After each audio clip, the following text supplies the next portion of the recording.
The health and satisfaction of your relationships with yourself and with others are a choice. In our one-to-one, I asked my client, we'll call her Brandy, how she wanted to be known, what words she wanted people to use to describe her. A hard worker, a leader, motivated. And how do you think people currently describe you at work? I know what they say. They call me assertive, aggressive, bossy. They call me a bully. And are you okay with that? I don't care what people think, she said to me. Well, you mentioned you wanted to be known as a leader, though. Do you think people see you that way? I don't know. Well, what do you think people do to be described as a leader? Is there something specific that makes people think of that word to describe a person? Well, they get people to do their work. Is that all? Because that sounds like a manager to me. In my experience, there's a big distinction here. Sure, a manager gets people to do their work, but a leader inspires people to do their work. And I've seen the difference. I know when I'm working with a leader, I work harder and smarter. I know I contribute a lot more of myself when I'm working with a leader. Have you experienced that difference? Well, sure. But people should just do their job if they're getting paid for it. And if they don't like it, they should leave. They should find another job. You have a lot of shoulds in that sentence, Brandy. And I agree. People who don't like their jobs and don't want to do them would be way better off leaving, which is why being a leader versus being a manager can have a big impact on productivity, turnover, and the bottom line of an organization. Think about this. How long will a person stay at a job they don't like with a manager they don't respect, or worse, that they're afraid of or intimidated by, doing the minimum to get by before they choose to even start looking for another job? And how long might it take to go through the process of finding something new? You could have someone working for you at their low level for years. And the worst part is that if you're a manager and not a leader, you might not even know the amazing skills you're missing out on simply because the person isn't putting in their true effort and energy. Now, I know you're not like that. I know you'll work hard no matter where you're working. It's your work ethic. And I get that. I value that.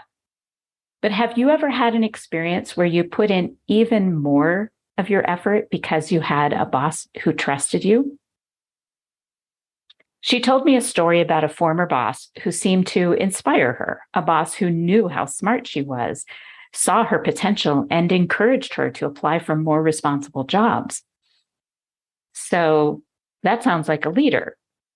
Did she lead you because she believed in you and inspired you? She nodded.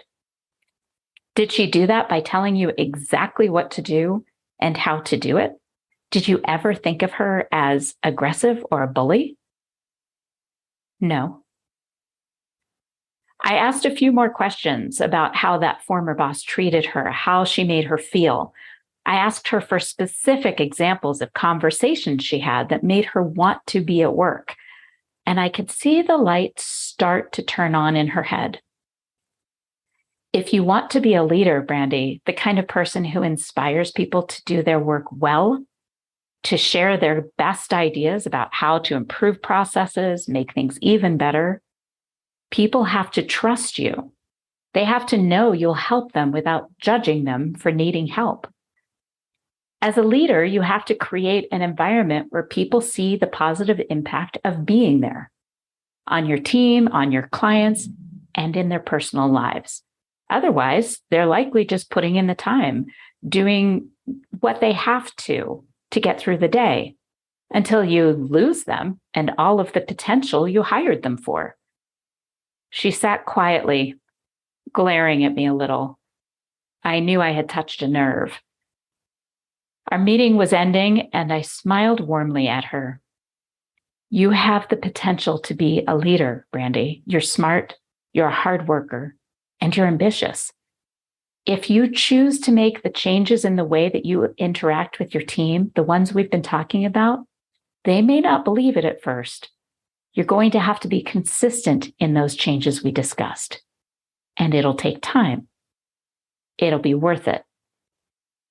And it's up to you. And I'm here to support you. She left quietly, far less arrogant than when she arrived. And I knew I momentarily diminished her confidence. And I also knew that conversation was a critical one in her journey. The next time I saw her a few days later, her attitude was back in full force. I knew from conversations with her colleagues that so far, things hadn't changed much. That's the thing about my work. There's no guarantee people will choose growth.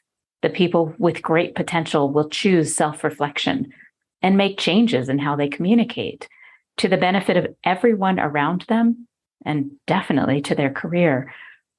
It can be really hard to look in the mirror that deeply, to know that the majority of your dissatisfaction is simply you getting in your own way. It's way easier to blame others for it, to pretend you're satisfied, or worse, to decide that you can't change and resign yourself to suffering, to martyrdom.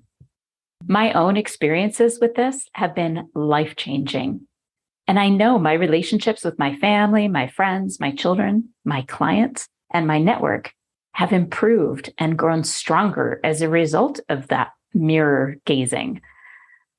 And I haven't changed who I am. I've made great efforts to be a better listener, which has significantly improved my ability to influence others.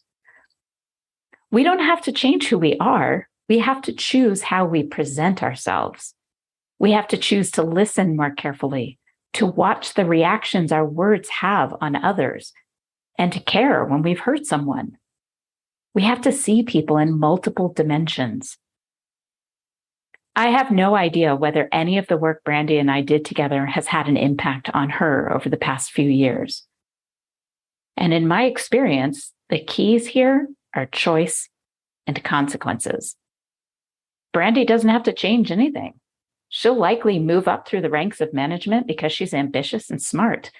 And she can remain a manager, oblivious to the impact of her bullying on her ability to be a leader and to get the most out of people. And that's her choice, because she knows how she's being perceived.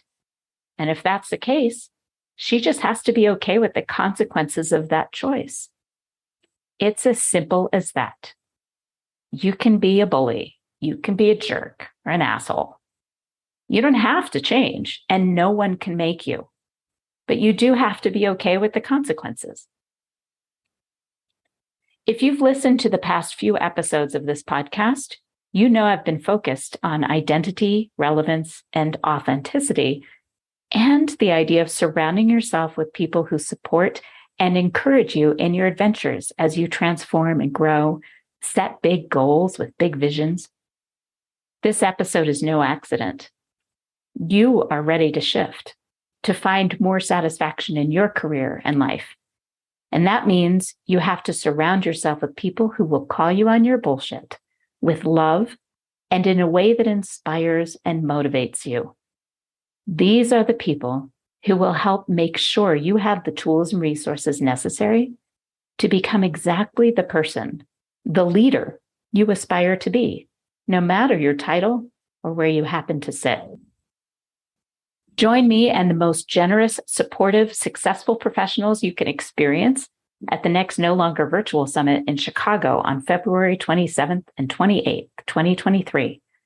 Visit elkinsconsulting.com/NLV-home to register.